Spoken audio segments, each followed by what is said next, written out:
Berita Sumsel 24 jam hari ini. Sriwijaya Ranau Grand Fondo yang akan diselenggarakan kembali 13 November 2021 menjadi event tahunan Provinsi Sumsel dipusatkan di kawasan Danau Ranau Kabupaten Ogan Kemering Ulu, Oku Selatan. Selain mendongkrak perekonomian masyarakat, event tersebut juga berdampak pada meningkatnya pembangunan infrastruktur sehingga angka kunjungan wisatawan ke Danau Ranau kian meningkat tajam. Sebagai tuan rumah, pemerintah Kabupaten Oku Selatan menyatakan siap dan mendukung penuh penyelenggaraan Sriwijaya Ranau Grand Fondo pada 13 November 2021 mendatang. Event ini sendiri telah menjadi event tahunan Provinsi Sumatera Selatan yang dipusatkan di kawasan Danau Ranau, Kabupaten Oku Selatan. Kepala Dinas Kebudayaan dan Pariwisata Disputpar Oku Selatan Darmawan menuturkan, event ini telah memberikan dampak positif bagi perekonomian masyarakat, khususnya di kawasan Danau Ranau dan Oku Selatan umumnya. Selain mendongkrak perekonomian masyarakat, event tersebut juga berdampak pada meningkatnya pembangunan infrastruktur berupa akses jalan sehingga mendongkrak angka kunjungan wisatawan ke Danau Ranau. Darmawan juga tak menampik masih harus dilakukan evaluasi terhadap berbagai sektor pada penyelenggaraan event tahunan tersebut agar dapat lebih sukses lagi ke depannya. Salah satunya dukungan masyarakat yang sangat dibutuhkan agar event tahunan Sumsel ini dapat terselenggara dengan baik. Sementara itu, tokoh masyarakat Banding Agung, Windia Alhadipuro menilai adanya event Sriwijaya Ranau Grand Fondo berdampak positif kepada dunia pariwisata dan perekonomian. Untuk pelaksanaan event yang sama di tahun ini, anggota DPRD Oku Selatan 3 periode dari fraksi Golkar itu menuturkan, lantaran masih di masa pandemi virus corona, tentu saja harus mematuhi protokol kesehatan. Reporter Andrian Syah, Palpres.com. Pemirsa, Sumatera Express Group bersama pemerintah Kota Palembang menggelar vaksinasi di halaman parkir Gedung Geraha Pena Palembang. Kegiatan vaksinasi yang digelar hingga 10 hari ini menargetkan ada 600 orang per hari bisa divaksin. Jajaran Sumatera Express Group bersama pemerintah Kota Palembang menggelar vaksinasi di halaman parkir Geraha Pena Palembang. Kegiatan ini dilakukan untuk mempercepat vaksinasi yang ada di Kecamatan Alang-Alang Lebar. Pada hari pertama vaksinasi ini ditinjau langsung Asisten 1 Pemerintahan Pemkot Palembang Faizal AR, Kepala Dinas Kesehatan Kota Palembang Dr. Fauzia, Camat Alang-Alang Lebar Sarian Syah Ismail, Direktur Utama Sumatera Express Group Haji Muslim, GM Sumex Haja Nurseri dan beberapa direktur di jajaran Sumex Group lainnya. Camat Alang-Alang Lebar Sarian Syah Ismail mengatakan kegiatan vaksinasi kali ini menargetkan ada 600 orang divaksin setiap harinya. Hal ini untuk mendongkrak jumlah vaksinasi yang ada di Kecamatan Alang-Alang Lebar yang saat ini sudah sekitar 50%. Vaksinasi ini, sambung Sarian Syah, diprioritas untuk kaum ibu dan siswa. Sebab di Kecamatan Alang-Alang Lebar sendiri ada 5 sekolah yakni SMP 19, SMP 49, SMP 52, SMP 55, dan SMP IT Al-Furqon. Dengan vaksinasi ini diharapkan proses pembelajaran di sekolah bisa berjalan dengan baik. Sementara itu, Kepala SMP 19 Palembang, Maju P. Simanjuntak mengaku sangat terbantu dengan kegiatan vaksinasi Sumatera Express Group. Sebelumnya, pihaknya sudah menggelar vaksinasi di sekolah, namun jumlahnya hanya setengah dari total siswa. Dengan vaksinasi ini, dia berharap 75% siswa di sekolahnya bisa divaksin sehingga aman saat melaksanakan pembelajaran tatap muka. Reporter dan juru kamera Sri Depi, Palpres.com. Atlet pencaksilat Sumsel Francisca selangkah lagi berpeluang meraih medali emas PON Papua kelas E Putri.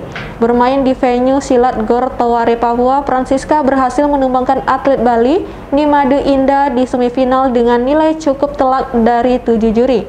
Rencananya Selasa besok di partai final, Francisca akan berhadapan dengan Siti Nur dari Kalimantan Timur.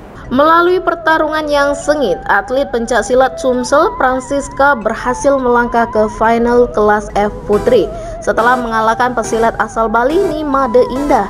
Dalam laga tersebut, Francisca membukukan nilai mutlak dari 7 juri. Pertandingan semifinal berlangsung sengit dengan diwarnai sorak-sorai ribuan penonton.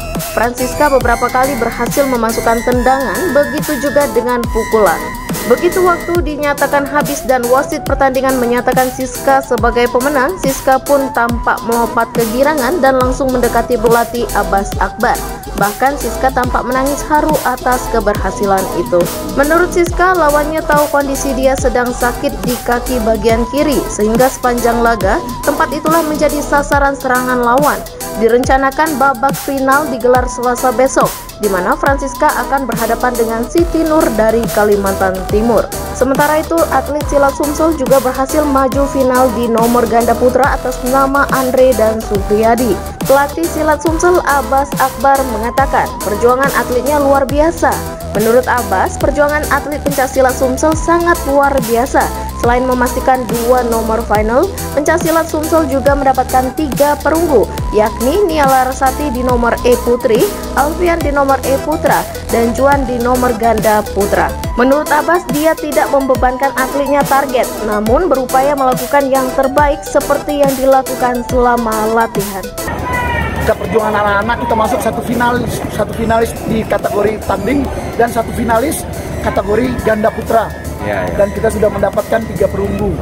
Alhamdulillah, atlet saya sudah berjuang maksimal, sudah mengeluarkan kemampuannya sampai maksimal, dan saya mohon doa restu nanti di babak final di hari Senin dan hari Selasa. Masih ada satu lagi untuk merebutkan medali emas. Kami mohon doa restu lagi kepada masyarakat Sumatera Selatan, khususnya warga pencaksilat, untuk mendoakan kami biar kami dapat medali emas dan seluruh support kami dengan doa dan dapat menyaksikan di YouTube langsung. Dan itu harapan kami. Mudah-mudahan juga Pak Gubernur juga melihat, juga selalu mendoakan kami. Insya Allah kami bisa menjaga dan membuat nama Sumatera Selatan lebih baik lagi. Reporter dan juru kamera Humas KONI Sumsel melaporkan untuk palpres.com. Berita terakhir Sumsel 24 jam hari ini. Anggota unit Satreskrim Polrestabes Palembang menggelar rekonstruksi kasus pembunuhan terhadap Anwar yang dipukul menggunakan cangkul. Kasus pembunuhan ini diketahui bermotif dendam. Tersangka Darwin alias Sangkut bersama sejumlah saksi memperagakan satu persatu peristiwa hingga tewasnya Anwar. Dalam rekonstruksi yang memperagakan 19 adegan tersebut, diketahui tersangka Darwin nekat memukul korban dengan cangkul karena dendam.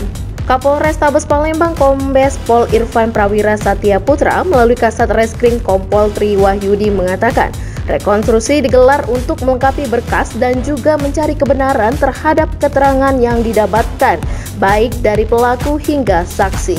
Dalam rekonstruksi tersebut, pelaku nekat menganiaya korban karena sebelumnya kesal dimaki korban saat pelaku meminta uang kepada korban.